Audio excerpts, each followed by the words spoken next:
Yeah, we all know how wild and crazy the last year of Donald Trump's presidency was, but folks, it was even nuttier than you think. Philip Rucker and Carol Leone have break it all down in their book, I Alone Can Fix It, Donald J. Trump's catastrophic final year. I had an opportunity to sit with both of them to talk about the craziness that took place in the roller coaster this country went on in 2020. Here's our conversation. All right, let's get right into it. Carol and Philip, I got to tell you, reading I Alone Can Fix It, I'm sitting there as somebody who lived through it, who was there in Cleveland when he gave that speech, when he gave that line, and I'm reading this book and I'm going, I knew it was nuts, but this is really crazy. What this nation went through over the last 4 years with Donald Trump sitting in the Oval Office. You said a mouthful there, Roland. I'm not sure your question, but that's exactly how Phil and I felt reporting this book. You know, we were covering it in real time too. We were thinking we were doing a pretty decent job of writing about this for the Washington Post and for the public in 2020. But it turned out when we did the deeper excavation, it was so much more crazy, dangerous, and sort of spine chilling, bone chilling to walk through it again with some of the people that had been pretty silent about how frightened they were about Donald Trump's impulses, his idea of governing, and his quest to maintain his grip on power. You know, human lives really be damned.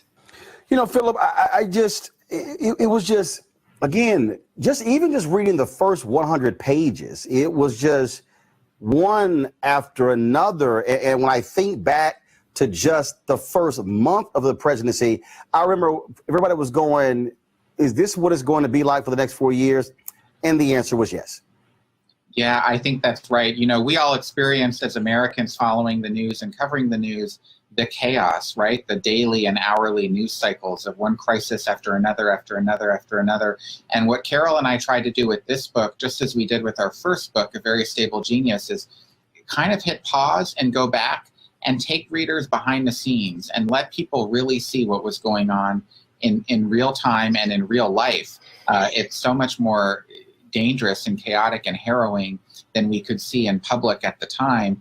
But when you sit down with those officials and really recount for the benefit of history what was going on, what the president was saying, what ideas he was proposing, what almost happened that didn't happen because some servant, public servant stood in the way, you start to realize that this country really was on the brink of changing, of our democracy falling. And the thing that really jumps out, I mean, y'all detail in really the beginning of the book. There's this obviously the pandemic, COVID-19, and if he had probably done a decent job, re-election would have been easy. I mean, so even with all the other stuff, all the other reporting, all the other things that went besides the pandemic, his base was so solid, the Republicans were so solid behind him, folks would have been perfectly fine with him getting another 4 years. I think that couldn't be truer. I think that's exactly what was sort of fated to happen, was for him to have a second term. The economy was doing great. He was chugging along. Even if the economy took a hit from the pandemic, he was viewed as the defender for such a large portion of America, and Republicans were in lockstep with him. But exactly what you said, Roland, is what the Attorney General, who we all thought was completely beholden and loyal to Donald Trump. It's exactly what Bill Barr said to the president in a very sort of prescient warning in the spring of 2020. He said this chaos surrounding COVID, people are scared. They actually know some people who are sick, and they're watching these news conferences where you give these ideas of bleach injection, or you fight with your aides about whether or not masks should happen. This chaotic way you're dealing with COVID is going to cost you the election. He said he had a foreshadowing, as he told Trump, that he was going to lose just the way George H.W. Bush lost in '92 when Barr was his attorney general. And he couldn't have been more right. It did center so much on the fear around COVID and whether or not the president really knew how to handle or had the toolkit for a crisis. Philip, Peter Russell was a deputy press secretary for Vice President George H.W. Bush. And Peter was one of my professors at Texas A&M University. And one of the things that he said to me was, he said, Roland, the interesting thing is that the thing that people most like about you, meaning he was speaking of anybody, is the same thing people don't like. And folks, people who supported Donald Trump, black male voters, others, Trump is going to do what he says and mean what he says, and he doesn't give an inch. And both of you right when Anthony Fauci said that is a failing, let's admit it. Failing was not a word Trump was going to let stand. Here was somebody who was so hell-bent on, I'm not going to give an inch, I'm not going to admit failure, I'm not going to say we screwed up, I'm not going to apologize. Even when this man flirted with death, with COVID, it was still, I'm going to play tough, take my mask off, when he was up there clearly laboring, with his breath. And that was the thing that really just jumped out. He could not, in any circumstance, show any level of compassion or concern for what was happening to the rest of Americans. And that's what cost him the election. That's what caused people to say, you know what, this guy's got to go. Yeah, I think you're onto something there, Roland, and that's a smart point about Trump's sort of inability and refusal, really, to admit failure of any kind in any circumstance. And I think what's at the heart of it is that he viewed governing as a public relations campaign. Governing was a branding exercise for Trump. He's been a salesman his whole life, whether he's selling real estate or reality television programs or his own political campaign. And when he became president, that toolkit, that kind of salesman's toolkit of bragging and bluster and bullying just didn't work when he faced a real crisis in the coronavirus. I mean, lives were at stake, and his inability to manage that crisis, and also his inability to tell the truth to the American people, to level with folks about the severity of the threat, and to show any sort of compassion or empathy for those who were losing their lives. Taken together, it had deadly consequences for the country. And I think you're absolutely right. That's the reason why, in the end, he lost re-election and was denied that second term. Carol, you have covered Washington, D.C. You understand power. You understand politics. You understand what happens when you no longer have power. In your reporting, were the two of you even shocked at how Republican Party leaders, up and down, simply did not have a moral compass, did not have, now these are my words, obviously, a moral compass, principle or values, who said, you know what, doesn't matter. He said he's Republican. We're going to go along with it. I think about that New York piece, New Yorker magazine piece of James Baker in September, and where his whole deal is, I'm a Republican, and so, hey, yeah, these things bother me, but I'm going to support, that's who's in power. They didn't care. They just didn't care. It was he was a means to an end. He was a means to being in control. Well,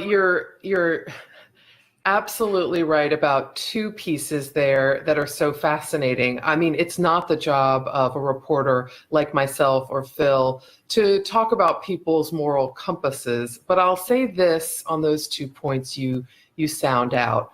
One, in many ways, Donald Trump kind of blew through the guardrails, blew through the norms of Washington. Law didn't matter, politeness didn't matter, partisanship that was nitty gritty and dirty didn't matter. You know, the basic benefit of the country. When you're governing, when you're a servant in the people's house, you're supposed to care about what happens to the people. That didn't matter either.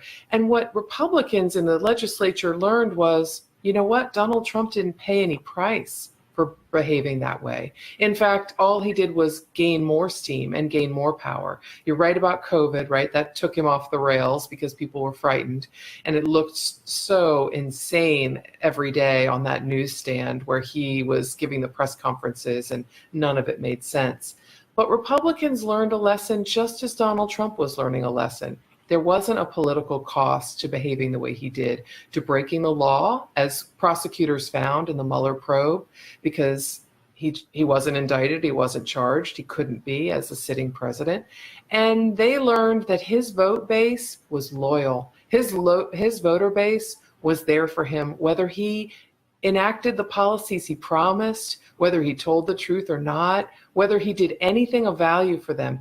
As long as he was on a soapbox saying he defended them and he cared about them and he cared about the America they believed in, whatever amorphous thing that was, those voters were with him.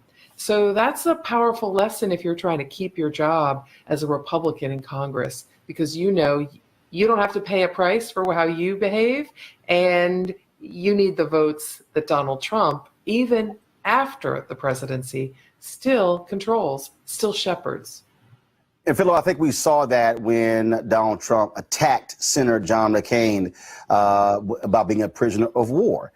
And again, conventional wisdom, oh my God, how dare you? All the people who so-called love veterans and love the flag and revered Senator John McCain, people said, whatever the hell, that's all fine. And that to me, in real time, I was warning people, folks, if he's able to get away with that, you can forget about any of the norms. And I think it was this constant deal in the media.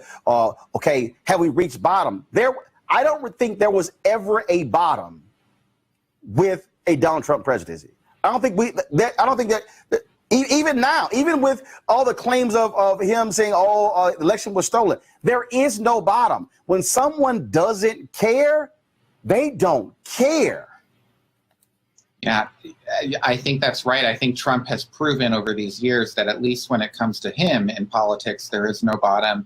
And I'm glad you brought up that McCain example. I was there in 2015 in Iowa at the Family Leader event where Trump made those comments about McCain. And I remember watching it and looking at the other reporters who were sitting around the table with me. And we all thought, oh boy, he really stepped in it. This is going to be the end for Trump's nascent presidential campaign. And sure enough, he didn't lose a single voter over it. And it was a remarkable show of his kind of Teflon quality within the Republican Party. And it just speaks to the fact that so many of his voters were making moral calculations. They decided to look past his transgressions, look past the nasty, petty attacks, look past the Access Hollywood video, grab women by the you-know-what, all because they thought he was fighting for him and because they thought they'd benefit from some of his policies, like his tax cuts. They could, somehow get rich, or the rich people could stay rich because of it. And they made these sacrifices, these kind of character trades, if it were. And that's how he ended up getting elected. And I think that's how he thought he was going to get reelected. And it's how he thinks today he might get back into the White House when he runs in 2024, which he seems to be intending to do. Carol, a lot of media people really got caught up in the economic anxiety storyline. I was one of the people who was saying, y'all, this thing is white fear. My book comes out in the first quarter next year, because in 2009, there was a poll and it asked, are you optimistic about the future of America?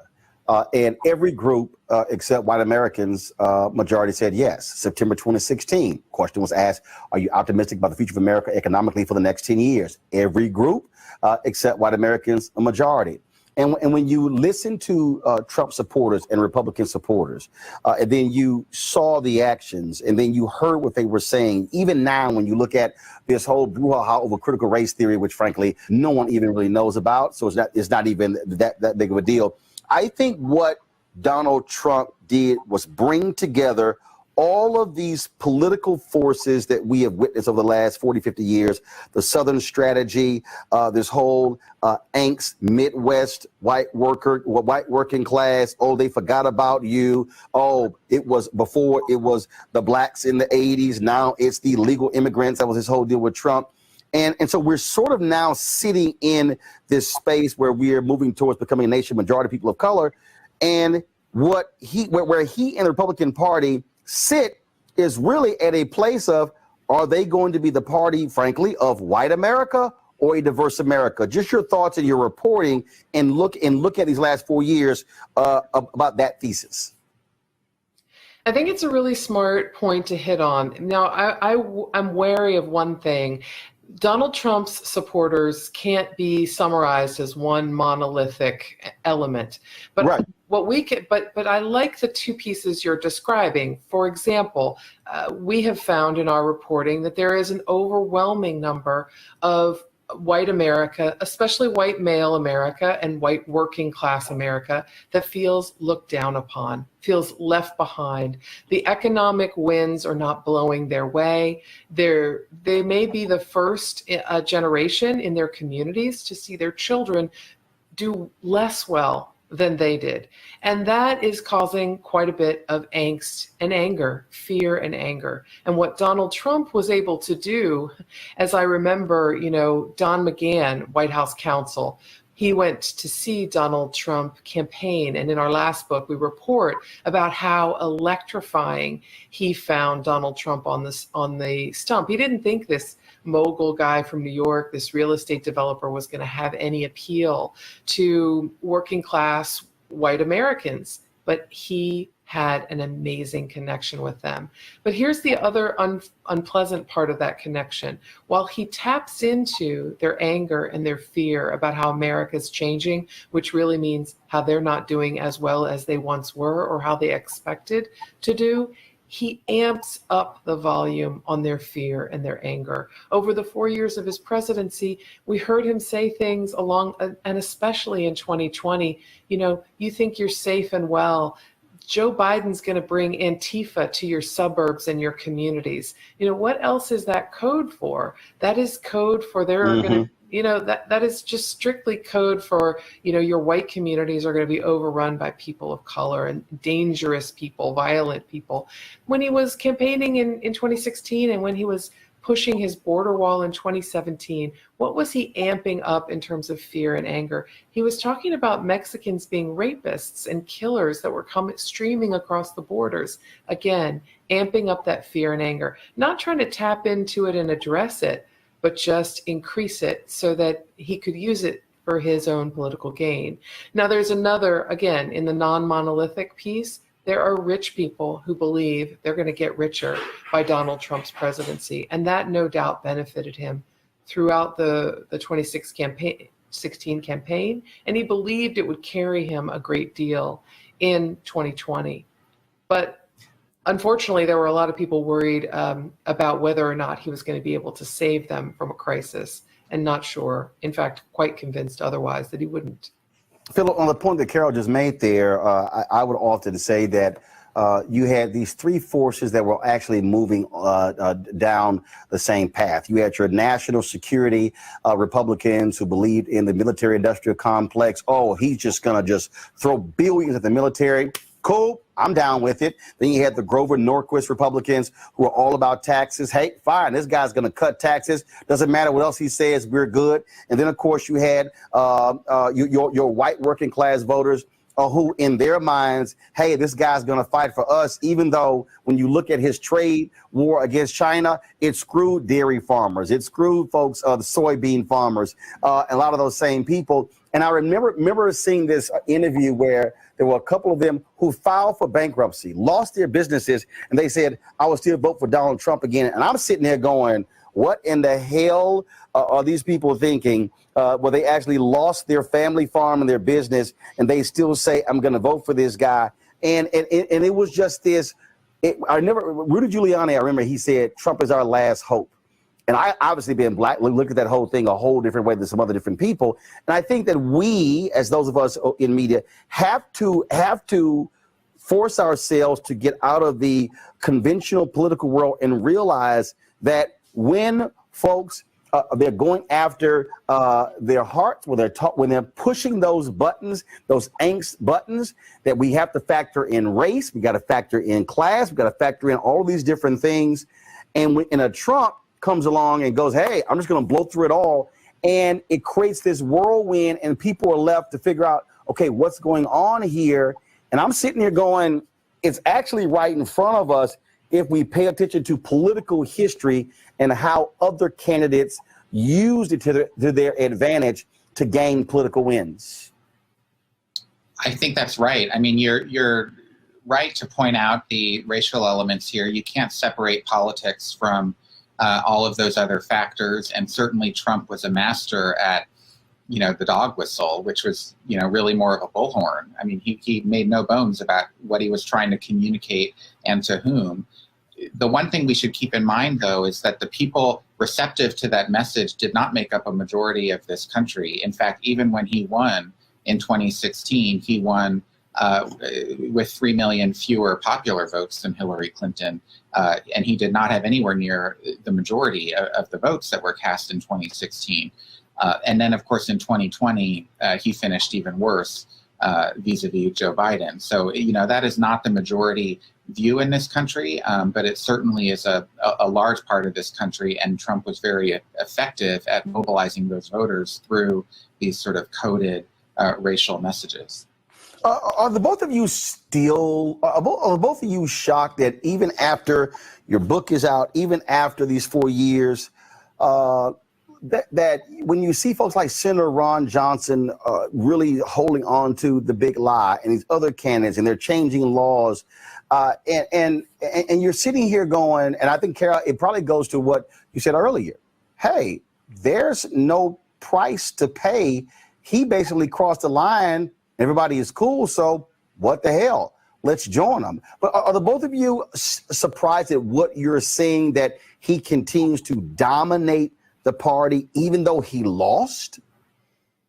There's nobody bigger than him right now, Roland, in the Republican Party. He's the standard bearer. If the primary was this week, he would be the Republican nominee for president. He's got that kind of power over voters who still view him almost as a demigod. I mean, let's keep in mind, thousands of them committed a felony almost at his request on January 6th, barged past police, broke into a federal building where there are no trespassing rules, carried weapons as they went. This is not what you're expecting from working class white Americans to start. And obviously the DC wasn't prepared for this. They had this construct that they weren't expecting these folks to start beating up on police, but they did. And that's a lot of power. Again, I've read some of the white supremacist chat room conversations people had before January 6th. They were talking about dying for their flag and dying for Donald Trump. I don't know how much more powerful a bond there is. You asked if we're shocked. I feel surprised, and I don't, because he had a connection. He made them more upset and more angry, more fearful. And that hold is going to be hard to break. The only way it's going to be broken is if the leaders of the Republican Party who represent some of these red states start speaking the truth about what actually happened, what happened on January 6th, what happened in the election. Stop whispering it to Donald Trump and start telling it to voters. Philip? I think that's right. I mean, the only thing that surprises me, frankly, is that it took until January 6th of 2021 for one of Donald Trump's political events to turn violent and deadly. We were at a lot of those campaign rallies over the years, and it felt like kindling there. I mean, it felt like at any moment those crowds could erupt in anger and turn their violence on either the media or other people in their communities. And fortunately, that didn't happen very often. I'm just surprised it took until January 6th. I know this made the next question. I ask all authors this question when they work on books, and I'm sure y'all probably have more than one. If you got two or three, that's fine. What was the wow moment for you in writing this? What was that one piece of research or comment or quote that caused you to literally stop writing and go, wow? There were a lot. There were quite a few, Roland. I'm just going to try to keep it to two because Phil probably has quite a few as well. I remember when we were learning that in a meeting, Mark Milley was furious because Stephen Miller was telling the president in June that Black Lives Matter protesters were burning the country down. This is, again, right after George Floyd's death, after some protests outside Washington in that weekend. The tension is building, and Stephen Miller is explaining the country's burning down. These protesters are burning it down. And the chairman of the Joint Chiefs of Staff turned around with all of his shoulder and his arm and said, "You shut the F up, Stephen. You don't know what you're talking about." That's a pretty big thing to say in the Oval Office. Right. The other thing that really surprised me and I had to fight to keep my jaw up was when the president said he had no regrets. Forgive me. When Donald Trump, the former president, told Phil and me in our interview in Mar-a-Lago that he had no regrets at all, except for one, that he wished he had unleashed active duty military. He wished he had overcome the objections of his Attorney General, his Secretary of Defense, his Chairman of Joint Chiefs Staff, who were constantly stopping this, and he wished he had sicked active duty military troops on Black Lives Matter protesters. Wow. Yeah, that's a wow. Philip? I'll just add one because Carol hit a couple of them there, and I obviously agree with what she said, and she speaks for both of us. But one other that surprised us both was to learn that in the weeks after the November 3rd election, the chairman of the Joint Chiefs of Staff, General Mark Milley, who's the highest-ranking military officer in this country, a career public servant, a student of history, that he not only heard in Donald Trump's rhetoric parallels to Adolf Hitler rising in power in Germany in the 1930s, but also feared that Trump would actually use the military, would issue an order as the commander-in-chief to try to execute a coup in order to stay in power despite having lost the election. That's how dangerous Trump was in the minds of the leaders of the military, and that's how close the country's democracy came to falling. It is an absolute fascinating and intriguing read to go through this.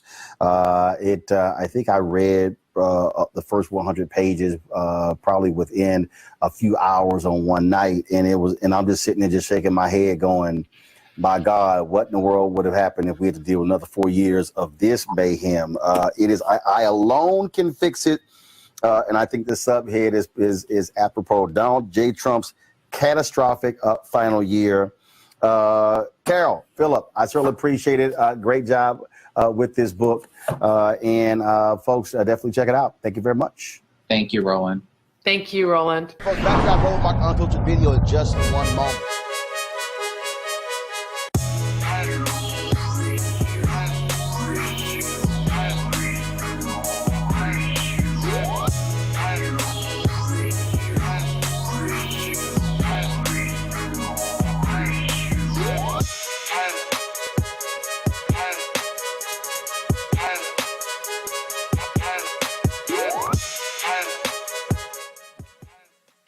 Seek.com is founded by Mary Spio, a sister. It is a virtual reality company where they have content on their site. Again, Seek.com.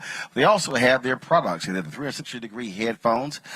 These headsets are amazing. Tremendous bass. You can use these headsets for gaming as well. Plus, they have their virtual reality headsets where you place your cell phone into the device to allow you to see that VR content, but also 360-degree video. If you want to get that headphone, get those headphones or the VR headset, all you got to do is use this promo code RMVIP21, RMVIP21. Go to Seek.com to get their products. When you support them, you support us because a portion of the proceeds come back to us at Roland Martin Unfiltered.